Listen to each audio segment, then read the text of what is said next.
Salut à toutes et salut à tous, c'est Gabriel pour Clubbig, j'espère que vous avez la forme. Aujourd'hui, je vais vous parler du OnePlus 9 et du OnePlus 9 Pro. Les deux smartphones ont beaucoup de similarités, ils ont également quelques différences et si jamais vous n'arrivez pas à faire votre choix, cette vidéo est faite pour vous.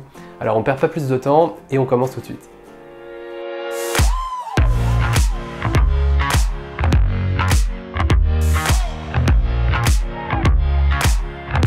Le premier point commun entre les deux téléphones, c'est la présence du processeur Snapdragon 888. Donc là, on est sur une puce clairement haut de gamme qui est accompagnée de 8 ou 12 Go de RAM selon la configuration que vous allez choisir. Et autant vous dire qu'il fait absolument tout tourner dans des conditions parfaites. Donc que ce soit les applications du quotidien ou les jeux les plus gourmands du Play Store. Nous, on lui a soumis Fortnite avec des graphismes maximum et dans ces conditions, il tournait à 60 images secondes sans aucun problème. Donc encore une fois, les smartphones OnePlus sont extrêmement performants et ces versions 9 et 9 Pro ne trahissent pas cette réputation. Les deux téléphones tournent sous Android 11 avec l'excellente interface Oxygen OS. Donc on est sur une interface qui présente plusieurs avantages. La première, c'est qu'il y a peu d'applications qui sont installées par défaut. Je crois qu'on a simplement l'application Netflix qui est installée en application partenaire. On a bien sûr les applications Google, mais OnePlus rajoute très peu d'applications par-dessus tout ça.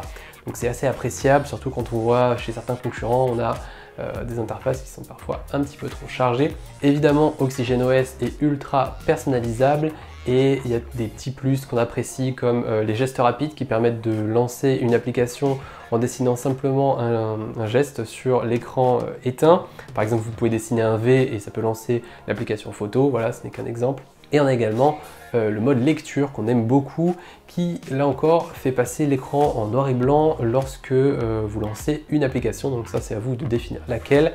À titre personnel, j'utilise ça pour l'application Kindle qui, lorsque je la lance, passe automatiquement l'écran en noir et blanc et permet d'avoir une expérience assez proche de ce qu'on peut retrouver sur une liseuse. Parlons un peu des écrans qui partagent beaucoup de similarités mais qui ont quand même quelques petites différences. Donc sur les points communs, on a une technologie AMOLED sur les deux avec un contraste infini, d'excellentes couleurs, une luminosité maximale qui est vraiment très importante. On a également un écran 120 Hz qui est présent sur les deux mobiles. On peut bien sûr passer en 60 Hz si on le souhaite. Et finalement, les seules différences viennent de la diagonale.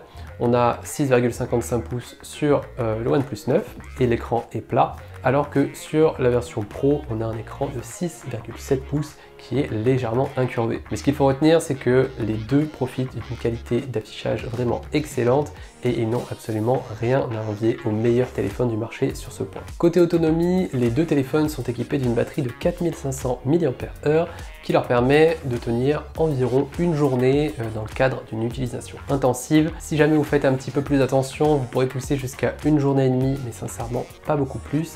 Et il faut avouer que sur ce point, les téléphones nous ont un petit peu laissé sur notre faim.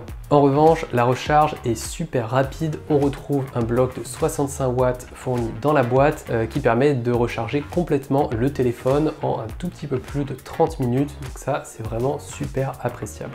Maintenant, on va parler de recharge sans fil et ça va me permettre d'introduire la seconde partie de cette vidéo où on va parler des différences vraiment marquées entre les deux téléphones.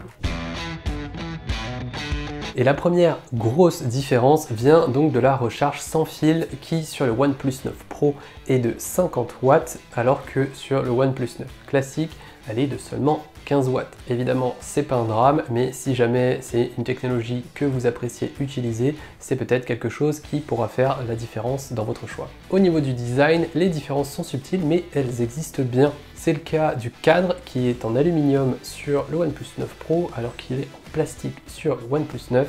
On a également une certification d'étanchéité IP68 sur la version Pro qu'il n'y a pas sur son petit frère. Et on a évidemment la différence la plus flagrante, c'est au niveau du module photo. Il y a 4 capteurs sur la version Pro alors qu'il n'y en a que 3 sur l'autre version, car cette année OnePlus a décidé de mettre le paquet sur la photo. On a souvent reproché à la marque d'être en deçà de la concurrence sur ce point, et cette fois OnePlus a fait un partenariat avec la marque suédoise historique Hasselblad pour améliorer la qualité globale de ces clichés et notamment au niveau logiciel pour la colorimétrie. Et il faut avouer que c'est une vraie réussite. On a un gap par rapport au OnePlus 8 de la génération précédente, avec notamment donc un capteur principal qui fait 48 mégapixels, ça c'est pour les deux téléphones. Même chose pour le grand angle de 50 mégapixels que l'on retrouve sur les deux produits. Le monochrome est également présent sur les deux.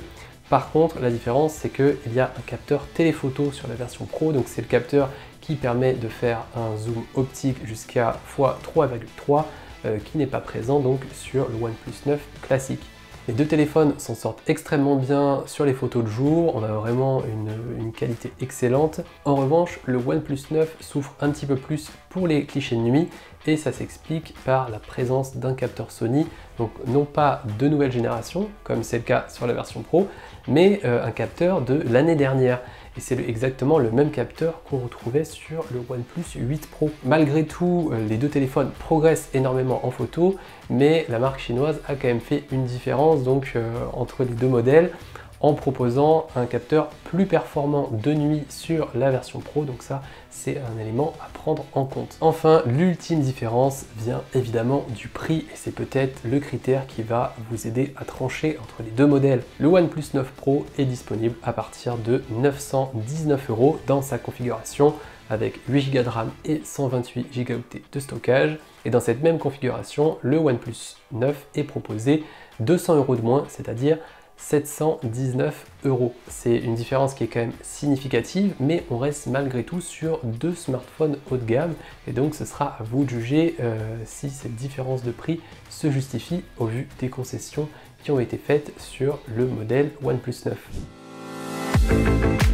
Pour conclure et surtout pour vous aider à choisir entre les deux modèles, on considère que le OnePlus 9 offre un des meilleurs rapports performance-prix du marché. C'est simple, à moins de 720 €, il n'y a pour l'instant, à l'heure où on fait cette vidéo, aucun smartphone qui est équipé d'un processeur Snapdragon 888. Donc sur ce point, c'est vraiment une très bonne affaire. En revanche, si jamais vous accordez beaucoup d'importance à la qualité photo, mais également à l'étanchéité et la recharge sans fil 50 watts, on vous orientera plutôt vers le OnePlus 9 Pro.